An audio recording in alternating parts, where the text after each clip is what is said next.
अस्सलाम वालेकुम रहमतुल्लाह। दोस्तों, अफसोस होता है कि आज कमोबेश पूरा माशरा हसद जैसी बीमारी में मुब्तला है।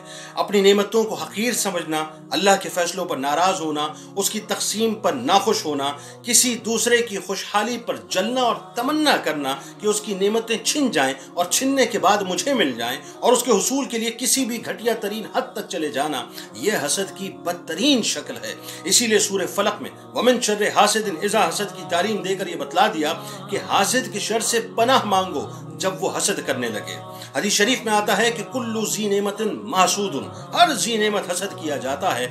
आज हम दूसरों की अच्छी गाड़ी, अच्छा बंगला, अच्छी नौकरी, अच्छा कारोबार, अच्छा स्टेटस, प्यारी सी बीवी और प्यारे से बच्चे देखकर, या खानदान में, घर में, माशरे में उसका मकाम देखकर हसद की आग में जलने लगते हैं और ये सोचते हैं कि ये सब कुछ इस जैसे को क्यों मिल गया। हम ये क्यों नहीं सोचते कि इसे देने वाला कोई और नहीं है बल्कि अल्लाह है। अल्लाह, याद रखिए, आसमानों पर सबसे पहला हासिद इब्लीस था जिसने आदम अलैहिस्सलाम से हसद किया, और जमीन पर सबसे पहला हासिद काबिल था जिसने अपने भाई हाबिल अलैहिस्सलाम से हसद किया। हदीस शरीफ में आता है कि तुम लोग हसद से बचो, इसलिए कि हसद नेकियों को इस तरह खा जाता है जैसे आग लकड़ी को खा जाती है। एक और हदीस में आता है कि अल्लाह की कसम, मैं तुम्हारे बारे में इस बात से नहीं डरता कि तुम मेरे बाद शिर्क करने लगोगे, अलबत्ता मैं इस बात से डरता हूं कि तुम दुनिया की लालच में पड़कर एक दूसरे से हसद करने लगोगे।